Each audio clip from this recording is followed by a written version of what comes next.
Sahabat beriman, pernahkah terlintas bahwa kurban yang kita siapkan dengan susah payah ternyata tidak sah di sisi Allah hanya karena satu kesalahan kecil yang sering dianggap sepele?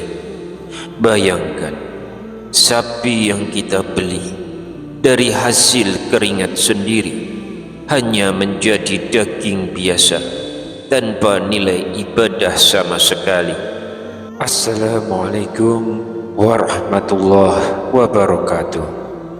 Bismillahirrahmanirrahim. Alhamdulillahi rabbil alamin.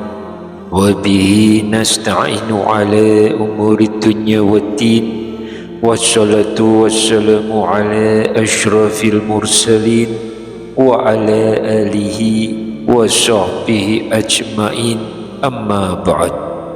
Semoga Allah subhanahu wa ta'ala senantiasa melimpahkan rahmat, kesehatan, keberkahan rezeki dan kemudahan dalam segala urusan kepada sahabat-sahabat semua yang sedang menyimak kajian ini dimanapun berada. Dan jangan lupa, silahkan tuliskan doa dan hajat sahabat-sahabat semua di kolom komentar. Insya Allah kita doakan bersama dan semoga Allah subhanahu wa ta'ala mengabulkan segala keinginan baik kita. Amin ya rabbal alamin. Sahabat beriman yang dicintai Allah, pada video kita kali ini adalah tentang sah atau tidaknya kurban sapi secara patungan. Dasar utama yang harus kita pegang adalah Al-Quran dan sunnah Nabi yang sahih. Dalam hadis riwayat Imam Muslim disebutkan bahwa para sahabat pernah berkurban bersama Rasulullah dengan 1 ekor sapi untuk 7 orang. Dari sini jelas bahwa batas maksimal patungan 1 sapi adalah 7 orang, tidak boleh lebih walaupun hanya 1 orang. Jika lebih dari 7 orang, maka kurban tersebut tidak sah sebagai kurban dan hanya bernilai sedekah daging biasa. Hal ini sering terjadi di sekolah atau kantor di mana banyak orang patungan tanpa memperhatikan batas syariat. Sahabat, selain jumlah, niat juga sangat penting. Setiap orang yang ikut patungan harus memiliki niat berkurban yang tulus karena Allah. Jangan sampai ada yang hanya ingin mendapatkan daging tanpa niat ibadah, karena hal itu bisa merusak keabsahan kurban. Baik sahabat, sebelum kita lanjutkan, jangan lupa untuk like video ini, subscribe channel ini, dan aktifkan lonceng notifikasinya agar sahabat tidak ketinggalan kajian kami berikutnya. Jangan ragu untuk menuliskan doa dan hajat sahabat di kolom komentar. Insya Allah doa-doa tersebut akan kita aminkan bersama, dan semoga Allah subhanahu wa ta'ala segera mengabulkan setiap permohonan baik kita. Rasulullah sallallahu alaihi wasallam bersabda, doa seorang muslim untuk saudaranya tanpa sepengetahuannya akan dikabulkan. Di atas kepalanya ada malaikat yang ditugaskan. Setiap kali ia mendoakan kebaikan untuk saudaranya, malaikat tersebut berkata, amin, dan engkau pun mendapatkan yang semisalnya hadis riwayat Muslim. Maka mari kita saling mendoakan, semoga Allah mudahkan segala urusan kita di dunia maupun di akhirat. Amin ya rabbal alamin. Sahabat beriman, masalah yang lain adalah sumber harta. Pastikan uang yang digunakan berasal dari harta yang halal, bersih dari riba dan perkara haram, karena Allah itu baik dan hanya menerima yang baik.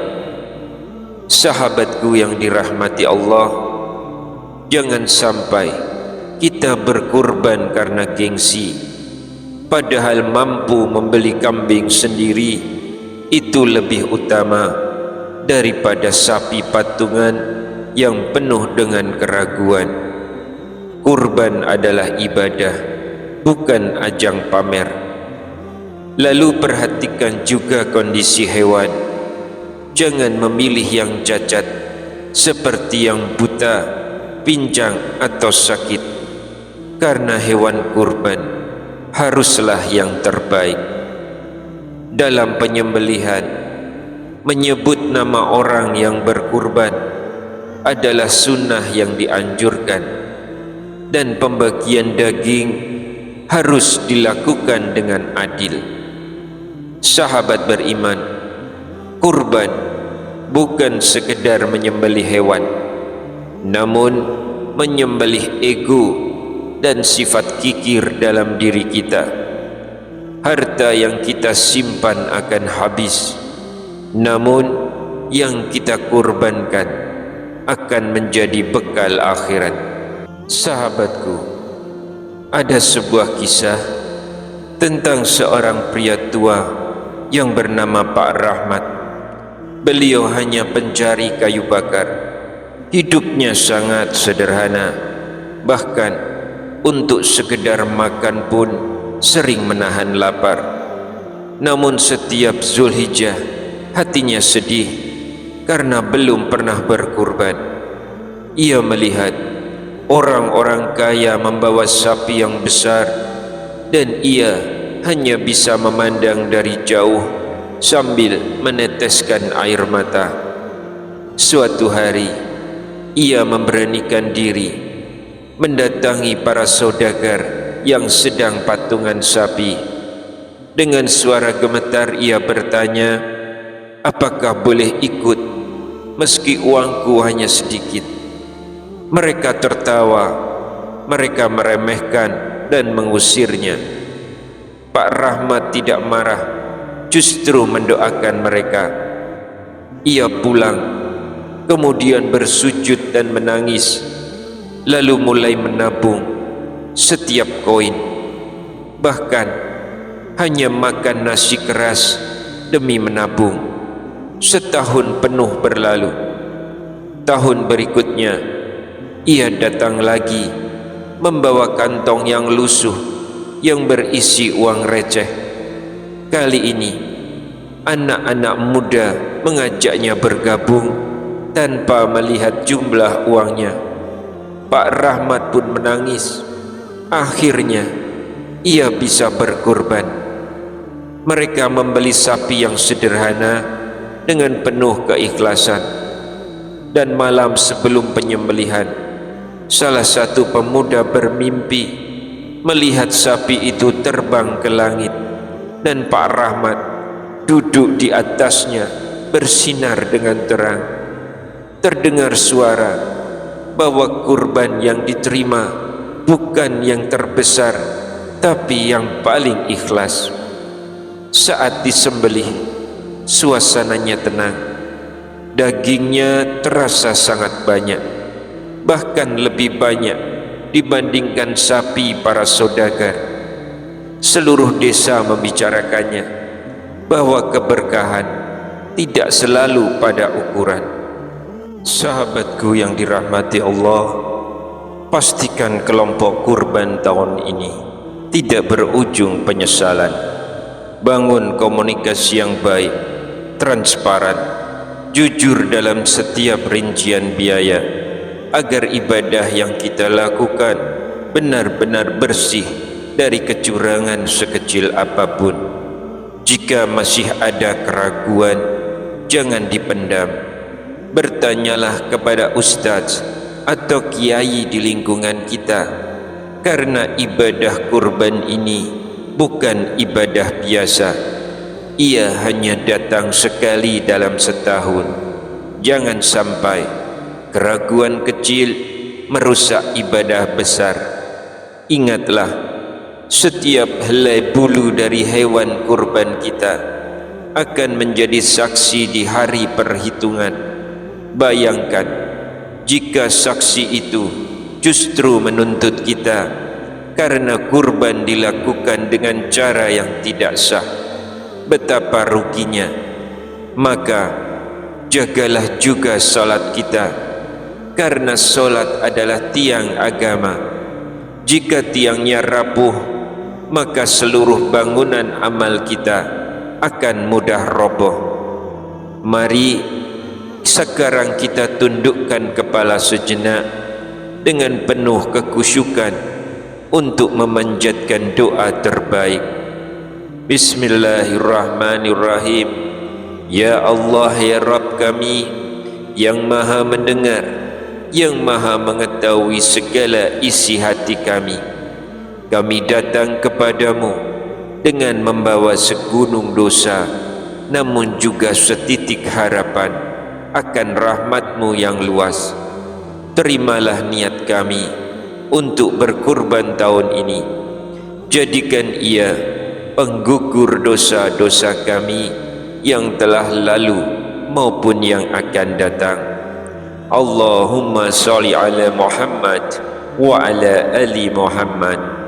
Ya Allah, berkahilah harta yang kami gunakan.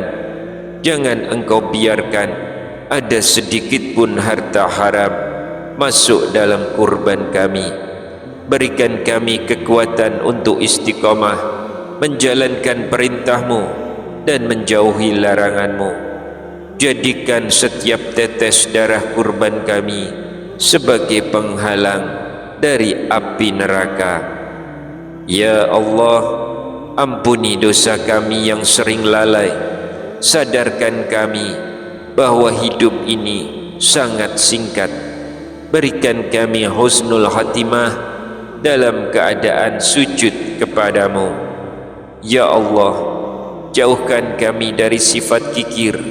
Ringankan tangan kami untuk bersedekah. Tanamkan rasa cukup dan syukur dalam hati kami. Ya Allah, jadikan ilmu ini sebagai amal jariah bagi siapa saja yang menyebarkannya. Kabulkanlah doa-doa kami yang belum sempat terucap. Ya mujibas sailin, kabulkanlah. Sahabatku, jangan pernah berhenti memperbaiki diri dan terus belajar agama agar kurban kita benar-benar diterima. Mari kita tutup dengan salawat. Allahumma sholli ala Muhammad wa ala ali Muhammad. Semoga keberkahan salawat ini mengalir dalam hidup kita semua. Wassalamualaikum warahmatullahi wabarakatuh.